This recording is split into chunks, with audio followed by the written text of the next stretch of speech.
so still, such a good monkey.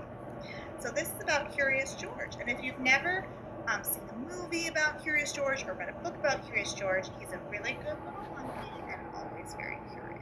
Curious means you want to know about something.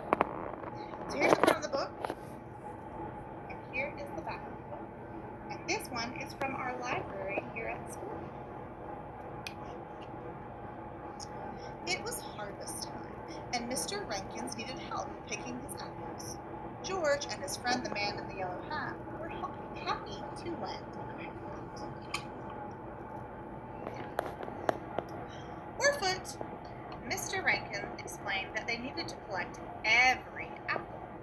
I'm going to join the missus round back, he said. Once you fill that cart, you can unload it into the washing trough. Mr. Rankins took his cart full of apples to the barn and dumped them into the water. It must be their bath time, George thought.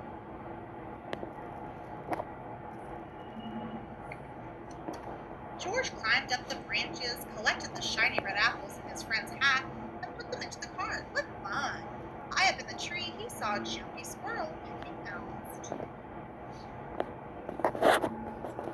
Here's George and the hat and the squirrel. George decided to help. He took Jumpy's apple and tossed it into the cart with the rest of Mr. Rankin's apples. But Jumpy wanted that apple for himself. He leapt in to take it back, and George tried to stop him. I'm sorry if you can hear a loud noise in the background. I think it's the lawnmower. I think they're mowing the yard outside. Easy now, George. That lever releases all of the apples, said his friend. George looked at the lever. So here's the lever. He thought it was an excellent way to get Jumpy out of the cart. George, no! George pulled the lever and Jumpy tumbled out along with all of the apples. That's okay, said his friend with a sigh. We can gather them up again.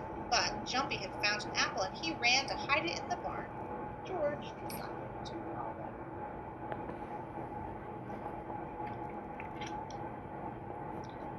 Look at this picture.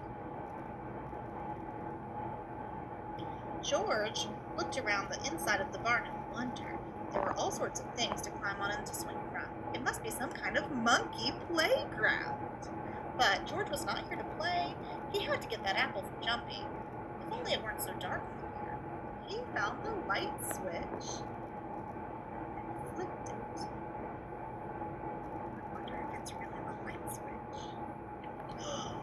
Everything moved. It was a machine, not a playground. George wondered how it worked. He watched the bucket scoop up the apples. He decided they must carry the apples high away from squirrels. But wait, where was Jumpy? There he was, Jumpy